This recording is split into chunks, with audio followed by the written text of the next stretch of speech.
네, 화제 인물들과 함께 화제의 소식을 전하는 시간입니다. 피플 앤 이슈 시간이고요. 오늘도 함께 하실 분들 소개해 주셔야죠. 네, 오늘도 지난주와 함께 마찬가지로 홍쌤과 철수가 전하는 취업학개론 함께 하도록 할 텐데요. 자, 오늘도 이 자리를 위해서요. 원스펙 취업 아카데미의 홍기찬 컨설턴트 함께 해주셨습니다. 네, 윈스펙. 예. 네, 안녕하세요. 네, 안녕하세요. 홍기찬입니다. 네, 저번 주에도 제가 원스펙이라고 소개를 해서 죄송합니다. 윈스펙인데 2주 연속으로 실수를 해서 아니, 저희가 이름을 바꾸시는 게 좋을 것 같아요. 더 잘 되는 것 같습니다. 그래요. 예. 윈스펙 좋습니다. 자, 이번에 소개해드릴 분도 역시 유명하신 분입니다. 취업과 퇴사를 계속 반복하면서 국내 취업 시장을 몸소 경험하고 있는 분이에요. 돌아온 취업 준비생 철수 자리해 주셨습니다. 안녕하세요. 네, 안녕하세요. 철수입니다. 네. 자, 이제 방송을 저희가 시작한 지 한 주가 지났는데 먼저 네. 홍쌤은 반응이 어때요, 주변에서? 네, 저 주변에서는 방송 지금 처음 나왔는데 네. 머리가 좀 너무 짧다고 좀 길르라는 말들이 많아서 좀 예. 헤어스타일 좀 바꿔볼까 고민 중입니다. 좀 더 네. 부드러운 이미지를 위해서. 아, 좋습니다. 철수는 주변 반응이 어때요? 좀 애청자들이 이 방송을 좀 시청하는 것 같더라고요. 근데 좀 반응들이 너무 소프트한 거 아니냐, 좀 실망스럽다 이런 반응들이 좀 있어서 네. 좀 고민을 좀 하고 있습니다. 그래요. 우리 또 철수 씨는 본인의 또 팟캐스트 방송을 통해서 많은 사랑을 받고 계신데 그 방송에서는 좀 저희가 소화하기는 힘든 그런 거친 언어들이 난무하더라고요. 네, 어쨌든 방송에 좀 해를 끼치지 않는 정도로 네. 거칠게 하는 정도로 하겠습니다. 그래요. 좋습니다. 기대해 보도록 하겠습니다. 자, 오늘 취업 시장을 주름잡고 있는 이 두 분과 함께 취업 준비생들의 고민 하나씩 풀어볼 시간 준비했죠? 네, 그렇습니다. 여러분들도 함께 참여하실 수가 있는데요. 홍쌤과 철수의 취업학개론 고민상담소. 자, 전화와 문자를 통해서 여러분도 함께 하실 네. 수가 있습니다. 자, 지금 전화번호가 화면으로 나가고 있죠? 지역번호 02-845-1901에서 2번 두 대의 네. 전화 기다리고 있고요. 건당 100원으로 참여하실 수 있는 문자 메시지 샵 8181도 열려 있습니다. 방송 보시면서요. 아, 나는 이런 고민이 있다. 나도 이런 이야기 함께 하고 싶다 하시는 분들 함께 참여하시면 좋겠습니다. 네, 얼마든지 환영하고 있습니다. 자, 여러분들의 많은 참여 기다리면서요. 익명을 요구한 첫 번째 취업 준비생의 고민부터 확인해 보겠습니다. 네, 면접할 때 지원자의 태도가 매번 중요하다고들 하잖아요. 근데 이거 좀 애매한 것이 있는 것 같아요. 지각도 안 되고 반대로 너무 빨라서도 안 된다라고 하는 설문조사도 있고요. 대부분 10분 전에만 도착하면 된다고 하는데 이거 도대체 무슨 기준일까요? 경험의 기준일까요? 아니면 어떤 의미로 말하는 걸까요? 라고 올려주셨네요. 네, 워낙 스트레스가 많고 고민이 많은 취업 준비생이다 보니까 도대체 몇 분 전에 가야 되는 거냐까지 헷갈리고 스트레스를 받고 있는 것 같습니다. 네. 철수 씨의 입장에서는 이 고민 어떻게 생각하세요? 전 사실 이런 것까지 궁금해야 되냐 이런 생각이 좀 드는데요. 사실 애매한 문제는 아닌 것 같아요. 사실 면접에 얼마나 빨리 도착했느냐 이런 게 중요한 게 아니라 가장 중요한 건 지각을 안 하는 게 가장 중요하거든요. 그래서 만약에 면접에 지각하지 않는다는 전제하에 면접이 떨어졌다면 그게 뭐 얼마나 일찍 갔느냐 이런 게 중요한 게 아니거든요. 면접에서 말을 얼마나 잘했느냐가 중요한 건데 이런 걸 고민하는지 저도 취준생 입장에서 좀 네. 마음이 아프네요. 답답하죠? 네. 본인은 그럼 이런 고민 거의 안 해요? 저는 사실 전에 한번 지각을 한 번 한 적이 있어요. 그때 좀 피를 본 이후로는 항상 10분 전에 도착하는 원칙으로 도착하고 있습니다. 그렇군요. 네. 홍쌤은 어떻게 생각하세요? 철수의 대답을 좀 들으셨는데요. 저는 이 질문 받고 좀 제 학생 올해 상반기 좀 사례가 떠오르는데요. 예. 그 지금 많은 기업들이 그러니까 좀 레벨이 비슷한 기업들 같은 경우에는 면접일을 일부러 겹치게 만듭니다. 그래서 구직자들한테 선택할 수 있는 권한을 주는데 제 학생이 저 CJ 면접하고 LG 면접이 동일한 날짜에 겹쳤어요. 겹쳤어요? 예. 근데 예. CJ 같은 경우에는 이제 심층 면접하고 직무 특성화 면접이 오전 오후로 나눠서 진행이 됩니다. 근데 네. 이 친구가 좀 꼼수를 부려서 그 중간에 좀 하려고. 텀이 있었는데 그 텀에 퀵 오토바이를 타고 LG 면접장에 들러서 또 면접을 보고 복귀하고 뭐 이런 플랜을 구사했어요. 그런데 이게 어찌다 보니까 이제 오전에서 거기 LG로 넘어가는 과정에서도 좀 지각이 있었고 예. 또 이제 다시 CJ로 복귀할 때도 지각이 있었습니다. 그래서 아주 울상이 돼서 제가 만났던 그런 사례가 좀 떠오릅니다. 결과가 어떻게 됐어요? 근데 다행히 천만다행히 이 친구는 지금 CJ에 입사해서 회사 생활 잘하고 다행이네. 있거든요. 네. 그런데 제가 드리고 싶은 말씀은 철수 씨하고 동일합니다. 그러니까 결국 여러분 늦지 않는 게 중요하거든요. 그리고 면접에 늦지 않은 건 기본이고 여러분들의 마음 상태 또 가뜩이나 긴장이 되기 때문에 저는 비슷한 상황에서 조금 더 일찍 오셔서 네. 좀 분위기를 익히시고 면접에 좀 임하셨으면 좋겠습니다. 네, 근데 저는 궁금한 게요. 저는 면접을 한 번도 이런 면접을 본 적이 없어서 그러는데 면접장에 가면 드라마 같은 데 보면은요. 쭉 번호 붙이고 앉아 있잖아요. 네. 그 기다리는 동안 뭐 하고 있을지 굉장히 궁금한데 철수 씨 뭐예요? 저는 그냥 물 먹고 앉아 있습니다. 근데 다른 지원자들 같은 경우에는 굉장히 뭐 두꺼운 책을 가져와서 무슨 공부를 한다든지 예. 뭐 뭔가 이렇게 보고 있는데 저는 어떤 공부를 하는지는 잘 모르겠어요. 사실 면접에서는 그 인성이나 개인적인 어떤 경력에 대해서 많이 물어보거든요. 근데 어떤 뭐 이렇게 뭐 연기라는 건지 잘 아. 모르겠어요. 근데 그런 분위기예요. 굉장히 조용하고 뭔가 좀 뻘쭘한 분위기. 그래요. 본인은 그냥 물 먹고 있고. 네. 그래요. 자연스러운 게 제일 좋은데 흔히 뭐 면접 기다리는 것조차 면접의 일부라고 그러면서 어떤 상황을 막 연출하는 분들이 많은 것 같아요. 홍쌤이 보시기에는 어떻게 생각하세요? 지금 몇몇 소비자 기업들 같은 경우에는 실제로 진행 요원한테 체크리스트를 주는 기업도 실제로 좀 있습니다. 그래서 여러분들이 회사 안으로 들어오는 순간 면접은 스타트 되는 거고 회사 밖을 나갈 때 비로소 면접이 끝난다. 좀 이렇게 생각을 하셨으면 좋겠고요. 또 긴장들이 많이 되니까 예. 우리 또 남성 구직자들 중에 좀 담배가 많이 땡기는 그런 학생들도 있을 그쵸. 거예요. 예. 근데 삼성 같은 경우에는 지금 여러분 사업장 내부적으로 다 금연 지적인데 거기서 뭐 좀 어떻게 하면 안 되겠습니까? 이런 식으로 좀 얘기하는 건 좀 격떨어지는 모습이 되지 않을까 그런 생각을 좀 조언드리겠습니다. 그렇군요. 자세하는 게 좋을 것 같고요. 네. 자, 일단 첫 번째 고민 저희가 함께 이야기를 나눠봤고요. 두 번째 고민도 태진 씨가 소개를 해주실까요? 좋습니다. 두 번째 취업 준비생의 고민입니다. 선택의 순간이 왔습니다. 모 은행에 최종 합격했는데 또 모 항공사랑 모 글로벌 기업 면접이 남아 있습니다.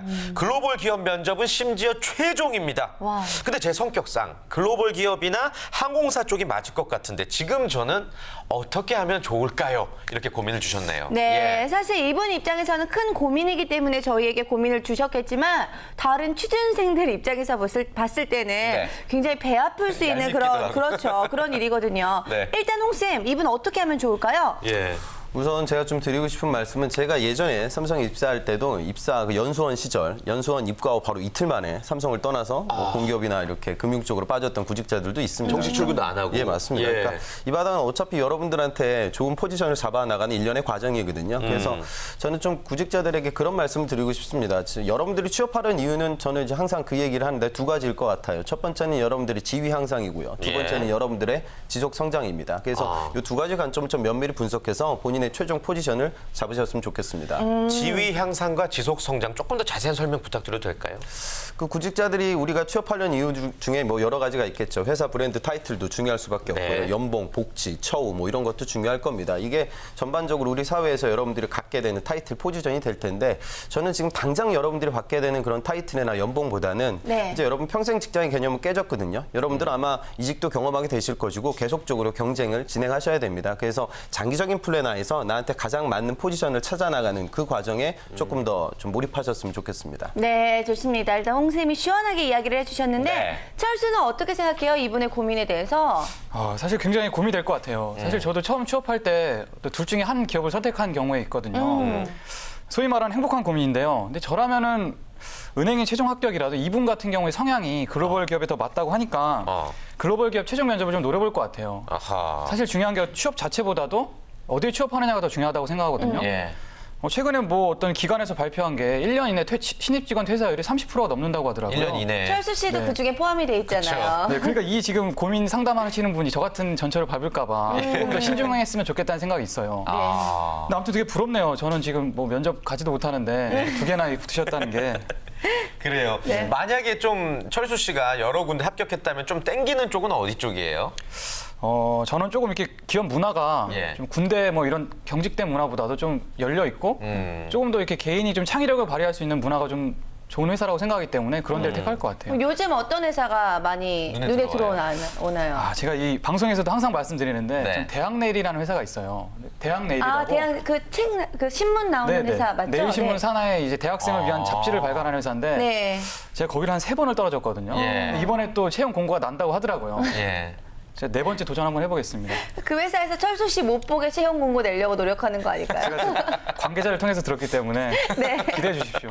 그래요. 기대해 주십시오까지 이야기가 나왔는데 어때요? 그 대학 내리라는 회사에 우리 철수 씨가 들어가기 위해서는 어떤 노력을 하면 좋을까요? 3번이나 떨어졌대요. 대학일 같은 경우에는 요즘 이제 신흥 예. 채널로 대학생들 사이에서도 각광이 받고 있고 그다음에 요즘 대기업들이 이제 대학생들 대상으로 한 다양한 프로모션 활동들을 진행을 합니다. 거기서도 일환으로 이제 비즈니스 모델이 많이 생기고 있어서 저는 철수 씨처럼 요즘 대학생들의 목소리를 가장 잘 들을 수 있는 귀가 열려 있는 철수 씨잖아요. 그래서 저는 면접장에서도 마찬가지로 지금 방송하는 내용이라든가 또 오늘 이렇게 여기 나오는 이런 내용들이 자기소개서나 면접장에서 좀 효과적으로 발현된다면 저는 분명히 다음엔 좋은 기회를 잡으실 수 있을 거라 믿습니다. 그래요. 네. 3전 4기를 꼭 보여주시길 바라겠습니다. 네, 기대됩니다. 자, 세 번째 취업 준비생의 고민도 한번 확인해 볼까요? 네, 좋습니다. 자, 누구든 일하는 거 사실 좋아 좋아하는 사람 별로 없겠지만 요즘 취업 준비로 계속 학교에 있다 보니까 교직원이 좀 괜찮은 것 같아요. 업무도 하지 않고 그래서 그런지 이 경쟁률이 대기업 만만치 않다고 하는데 이거 맞는 말일까요? 그리고 직장으로 학교가 좋을 것 같다는 생각도 드는데요. 교직원 선발 기준에는 어떤 게 있을까요? 어떤 친구는 대부분 내정자가 있는 경우가 많으니까 힘 빼지 말라 이런 이야기 하던데 이것도 진실일까요? 루머일까요? 라고 저희에게 고민 올려주셨네요. 네, 교직원 쪽으로 관심은 있지만 궁금한 점들이 너무 많고 약간의 의심도 조금 있는 것 같습니다. 철수가 보기에는 어때요? 어떤 의견을 갖고 있어요? 우선 그 내정자가 있는지 없는지는 제가 이 내부 관계자가 아니라서 잘 모르겠는데요. 네. 근데 그만큼 어려운 건 사실인 것 같아요. 경쟁률이 어느 정도나 되는 것 같아요? 100대 1은 무조건 넘는 것 같고요. 일단 그 사람을 되게 조금 뽑아요. 그렇기 때문에 뭐 많이 몰리는 것도 있고 특히 뭐 대기업보다도 높은 좋은 복지나 예. 연봉 수준도 높기 때문에 많이 지원들을 하는 것 같아요. 지원자들 스펙도 대단하다는데 어느 정도 수준입니까? 우선은 토익 950 이상은 다 맞아야 되는 걸로 알고 있고요. 학점도 4.0 이상, 그리고 뭐 해외 연수 경험도 무조건 있어야 되고요. 예. 그 정도를 요구하는 것 같더라고요. 그렇군요. 그렇군요. 아무래도 제가 볼 때는 굉장히 많은 것들을 요구하고 있는 것 같다는 생각이 드는데 이 어이없는 스펙을 요구한다 뭐 이런 것들도 있던데 주변에서 이 교직원 지원하는 분들 보면은 그런 이야기 들어본 거 있나요? 사실 제 친구가 그 서울 소재한 모 대학교에서 교직원을 했었어요. 근데 그 친구 같은 경우에는 교직원 하는 내내 뭐 복사, 뭐 이 가위로 자르는 거 뭐 이런 학용품 뭐 관련된 일을 많이 했었는데 네. 그 친구에게 요구한 역량은 뭐 토익 만점, 뭐 외국 경험들을 요구했다고 하더라고요. 근데 그 네. 친구 말을 들어보면은 그 윗사람들을 봐도 평생 자기 영어 쓸 일이 없는데 왜 그런 역량을 요구했을까 이런 데에서 되게 궁금해하더라고요. 저도 좀 그럴 그런 수도 생각해요. 있겠네요. 약간의 또 불만이 나올 수도 있을 만한 그렇죠. 상황인 것 같습니다. 홍쌤 입장에서는 이분의 고민을 좀 어떻게 생각하시며 또 교직원 관련해서 어떤 의견 갖고 계세요? 저는 좀 이 친구 이분 저 구직에 임하는 예. 자세부터 저는 좀 여쭙고 싶어요. 아, 왜 그러냐면 자, 내가 대학에서 교직 업무를 진행할 수 있는 준비가 갖춰져 있고 그 직무에 맞게끔 업무를 수행할 비전이 있는 분들이 가셔야 할 것이 대학 교직원입니다. 그런데 단순히 그런 비전이 없는 상태에서 뭐 편하대더라, 뭐 방학도 길대더라, 뭐 연봉도 좋대더라. 그래서 여러분들이 그냥 교직을 꿈꾸는 건 저는 별로 추천하고 싶지는 않습니다. 그래서 여러분들이 구직 생활에서 직무가 굉장히 중요한데 직무를 좀 깊이 있게 이해를 하시고 그 비전하에서 좀 뛰셨으면 좋겠어요. 네. 그럼 일단 이분은 선택을 하는 기준 자체가 굉장히 잘못됐다라는 말씀이시겠네요. 물론 제가 세세한 내용을 모르니까 네. 단언할 수는 없지만 단순히 그냥 여러분들 허상에 좀 이끌리지면 않으셨으면 좋겠어요. 그러니까 제 구직자들 보면 뭐 파주에 있는 뭐 디스플레이 회사 네. 굉장히 규모가 큰 회사거든요. 엘모 회사. 네. 그럼 제가 이제 구직자들한테 지원을 하면 이 학생들 하는 소리가 선생님 거긴요 IT계 아오지 탄광이에요. 그래서 거기는 전 안 갈 겁니다. 뭐 이런 학생들도 있고 네. 뭐 이랜드는 일랜드라는데 선생님 가도 될까요? 뭐 이런 얘기들 예. 하거든요. 근무 강도를 여러분들 굉장히 중요하게 생각들 하세요. 물론 중요할 수는 있습니다. 근데 제가 여기서 드리고 싶은 말씀은 저는 제가 직장 생활할 때도 3시간 후도 예측할 수 없습니다. 정말 그렇거든요. 그러니까 근무 강도라는 건 사실 복불복이에요. 예측 불허인데 여러분들이 뭐 선배들이 하는 몇 가지 말 또 인터넷에 달린 글 몇 개를 보고 여기는 편하니까 내가 가야겠다. 여기는 힘드니까 가지 말아야지. 이렇게 예. 판단하는 건 올바른 의사결정이 되지 못합니다. 그래서 여러분들은 좀 근무 강도는 타겟을 설정하실 때 좀 변수에서 제외하시고 구직 활동을 진행하셨으면 좋겠습니다. 네. 그렇군요. 알겠습니다. 그리고 또 교직원 관련해서 내정자를 둔다는 얘기, 이거는 뭐 사실 말씀하시기 좀 부담스러우실 수 있는데 어떻게 생각하세요?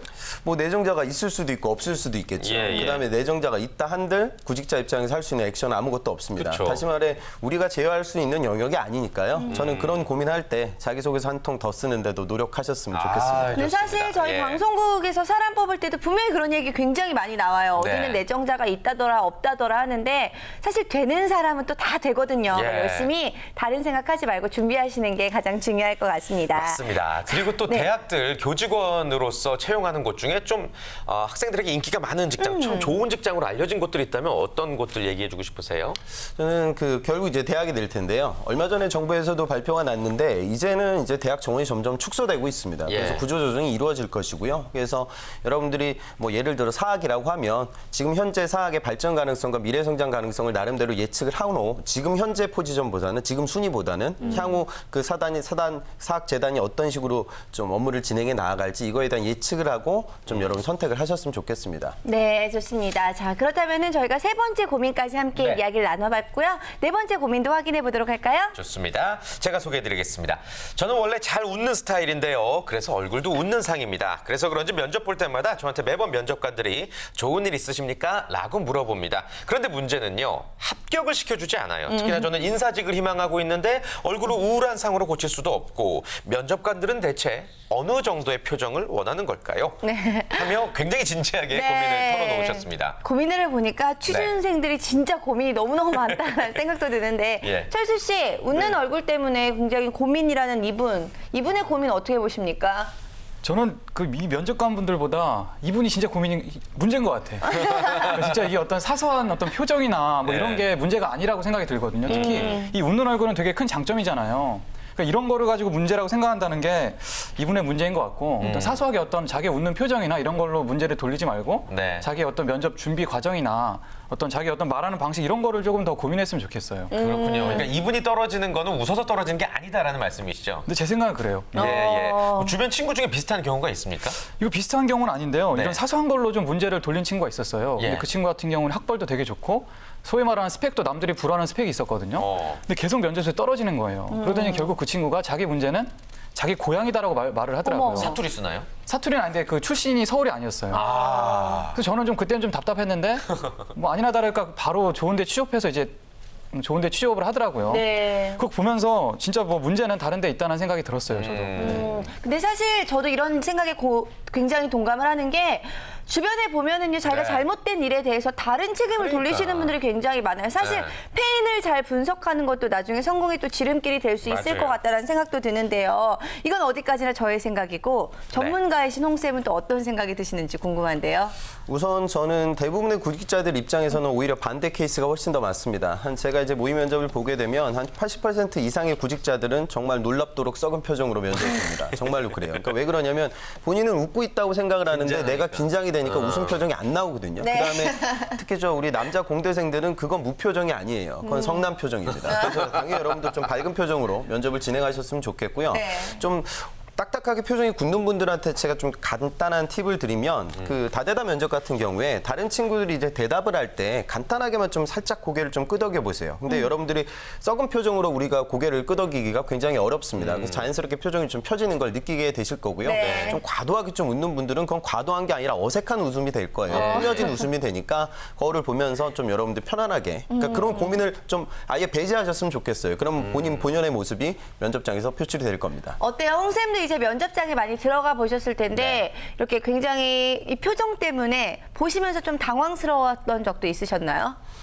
그렇죠. 그러니까 저 좀 다른 관점에서 말씀드리면 네. 어떤 좀 직구준 면접관은 일부러 이제 구직자가 대기 표정에서 되게 웃고 있거든요. 그러면은 막 째려봐요. 그다음에 심지어 뭐 그런 질문도 합니다. 아유 그렇게 계속 웃고 있으면 안 힘들어요? 그럼 이제 구직자는 어떻게 되냐면 또 웃고 있다가 뭐 무표정이 돼요. 어떻게 불쌍해요. 그러니까 이거는 여러분들 질문의 의도가 뭐냐면 결국 이 친구 당황시켜서 그 모습을 보고 싶어서 그런 질문을 하시는 거예요. 그러니까 진짜 멋진 구직자라면 똑같은 상황에서 오히려 한 번 더 웃겠죠. 예, 사실 좀 힘듭니다. 그래서 그런 자신감을 좀 보여주셨으면 좋겠습니다. 네. 제 아내가 사용했던 방법인데 네. 목소리가 이렇게 모기 목소리처럼 기어 들어가고 표정이 이렇게 근육이 경련이 막 일으켜진대요. 그래서 항상 면접 보러 갈 때마다 저랑 그 전에 한 2시간 정도 계속 수다를 떨었거든요. 그러니까 좀 많이 낮았다고 해서 실제로 합격했던 경우도 있었고. 네, 맞아요. 예. 미리 아무래도 풀어주는 것도 굉장히 좋을 것 같고요. 네네. 자, 좋은 방법들 아무래도 활용을 하셔서 면접 시에 자연스러운 웃음 또 유지하셨으면 좋겠고요. 자, 마지막 취업 준비생의 고민 한번 소개해 주실까요? 네, 자, 외국계 제약회사 중에서 누가 들어도 알만한 제일 큰 회사에서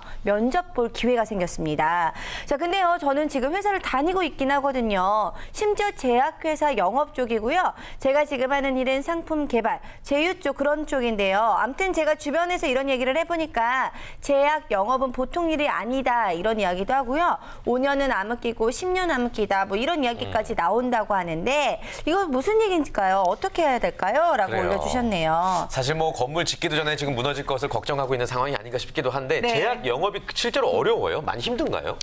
실제로 우리가 뭐 3대 영업해가지고 보험, 자동차, 제약 뭐 이런 얘기들 많이 합니다. 그럼 예. 제약 영업 같은 경우에는 좀 세부적으로 말씀드리면 OTC, ETC 이렇게 나뉘게 돼요. 그래서 우리가 OTC가 이제 일반 의약품이 되고 ETC는 예. 전문 의약품이 됩니다. 그래서 구직자들 사이에서는 OTC를 그렇게 선호하진 않습니다. 그러니까 이거는 이제 일반 병원 약국들 위주로 영업이 진행되고 그리고 지금 좀 기술적으로 말씀드리면 제약업계가 이제 제네릭 의약품 시장이 굉장히 좀 통용화돼 있어요. 네. 다시 말해 복제 의약품 시장이기 때문에 제품의 특성이 그렇게 큰 차이점이 있지 않습니다. 근데 이럴 경우 좀 우리가 흔히 말하는 감성 영업의 그런 비중이 좀 커지게 됩니다. 그래서 이런 영역은 단언컨대 여러분들이 좀 커뮤니케이션 스킬 자체가 좀 높고 내가 해당 직무에서 좀 업무를 수행할 수 있는 그런 캐릭터가 잡혀 계실 때 저는 그런 분들이 좀 지원을 해 주셨으면 좋겠습니다. 그런 커뮤니케이션 능력이 없는 분들이라면은 이쪽은 좀 피하시는 게 좋겠네요. 구직자들이 요즘 뭐 영업사원한테 필요한 역량 3가지 대보세요. 그러면 제일 첫 번째로 얘기하는 게 커뮤니케이션입니다. 그런데 좀 구직자들이 오해하는 건 그냥 내가 말을 잘하는 게 중요한 건 아니잖아요. 영업이라는 건 결국 설득의 과정이고 설득을 진행할 수 있는 그런 커뮤니케이션 능력이 있어야 됩니다. 그래서 네. 그런 성향을 가지고 계신 분들에게는 또 좋은 포지션이 될 수 있거든요. 그러니까 각기 본인이 가지고 있는 기질과 성격을 종합적으로 고려하셔서 그 최종 포지션을 잡으셨으면 좋겠습니다. 네, 알겠습니다. 오늘 취업 준비생들의 고민 5가지를 두 분의 이야기를 통해서 자세하게 또 상담해드리고 이야기를 나눠볼 수 있었습니다. 자, 오늘 마무리 한 줄 코멘트는요. 면접이란 네모다. 두 분의 이야기를 한번 들어봤으면 좋겠습니다. 우리 철수 씨부터 이야기 들어볼까요? 네, 저는 뭐 면접은 소개팅이다라고 말씀드리고 싶어요. 왜요? 저는 이 뭐 기업 취업 과정을 지금 연애랑 비슷하다고 생각을 하거든요. 그러니까 어떻게 보면 소개팅이나 이 면접은 그 두 상대방이 처음 만나는 자리잖아요. 그러니까 서로 매력을 어필해야 되는 거고 또 취준생들이 오해하는 게 면접은 기업이 자기를 보는 과정이라고 생각하는데 어떻게 보면 취준생들도 처음 기업을 마주하는 과정이잖아요. 그러니까 그 자리에서 너무 떨지 말고 자기 매력을 발산하는 건 기본이고 그 취준생들도 기업을 좀 평가할 수 있는 그런 자리라고 생각했으면 좋겠어요. 네. 소개팅이다라고 생각하면서 편안하게. 소개팅 성공률 좋아요? 어때요? 그건 뭐 대회비입니다. 좋습니다. 네. 홍쌤은 어떻게 생각하세요? 면접은 네모다. 저는 면접은 솔직한 스토리텔링이다 이렇게 말씀을 드리는데요. 예. 철수 씨하고 뭐 비슷한 얘기가 될 것 같아요. 소개팅도 비슷한데 소개팅 자리 나가도 과도하게 본인을 치장해서 뭐 내가 돈이 많다, 뭐 경험도 많이 했다, 부모님도 빵빵하다 뭐 이렇게 얘기하는 건 매력적이지 않겠죠. 맞아요. 그러니까 예. 본인을 너무 이렇게 치장하려고 하지 마시고 본연의 모습에 입각해서 그 다음에 이제 자연스러운 스토리텔링을 연습하셨으면 좋겠습니다. 네. 그 어떤 방송도 저희들만큼 솔직하고 또 여러분께 확 와닿는 방송은 없을 것 같습니다. 네. 홍쌤과 철수의 취업학개론 오늘 여기까지고요. 다음 주에도 솔직한 이야기들 많은 기대 부탁드리겠습니다. 오늘 함께해 주신 홍기찬 컨설턴트 그리고 철수 씨 인사 나누겠습니다. 고맙습니다. 고맙습니다.